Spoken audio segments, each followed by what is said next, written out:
Hi friends. Today current affairs. London కేంద్రంగా పనిచేసే QS సంస్థ నివేదిక. క్యూఎస్ ఆసియా ర్యాంకుల్లో మన దేశంలోని 5 ఐఐటీలు, ఢిల్లీ విశ్వవిద్యాలయం, బెంగళూరులోని ఐఐఎస్సి టాప్ 100లో నిలిచాయి. ఢిల్లీ, మద్రాస్, బొంబాయి, కాన్పూర్, ఖరగ్పూర్ ఐఐటీలు ఈ జాబితాలో చోటు సంపాదించిన వాటిలో ఉన్నాయి. ఈ ర్యాంకులు మంగళవారం విడుదలయ్యాయి. ర్యాంకుల జాబితా లింకును ప్రధాని మోడీ షేర్ చేశారు.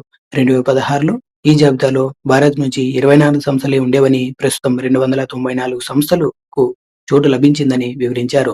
క్యూఎస్ ఆసియా టాప్ 100 ర్యాంకుల్లో 7 భారతీయ విద్యాసంస్థలు చోటు సంపాదించాయి. టాప్ 200లో 20 సంస్థలకు చోటు దక్కింది. టాప్ 500లో 66 భారతీయ విద్యా సంస్థలు ఉన్నాయని లండన్ కేంద్రంగా పనిచేసే క్యూఎస్ ఒక ప్రకటనలో వెల్లడించింది. గత ఏడాదితో పోలిస్తే 36 విద్యా సంస్థలు తమ ర్యాంకులను మెరుగుపరుచుకున్నాయని, 105 సంస్థల ర్యాంకులు దిగజారాయని వివరించింది. ఆసియాలో 59వ స్థానంలో నిలిచిన ఐఐటి ఢిల్లీ దేశంలో అత్యుత్తమ ర్యాంకును సంపాదించింది. ఇలా దేశంలో టాప్ ర్యాంకును ఈ సంస్థ సాధించడం వరుసగా ఇది 5వసారి. అయితే మనకి ఎగ్జామ్ పాయింట్ ఆఫ్ వ్యూలో ఢిల్లీ విశ్వవిద్యాలయం ఎన్నో స్థానంలో నిలిచిందని అడగవచ్చు. 59వ స్థానం.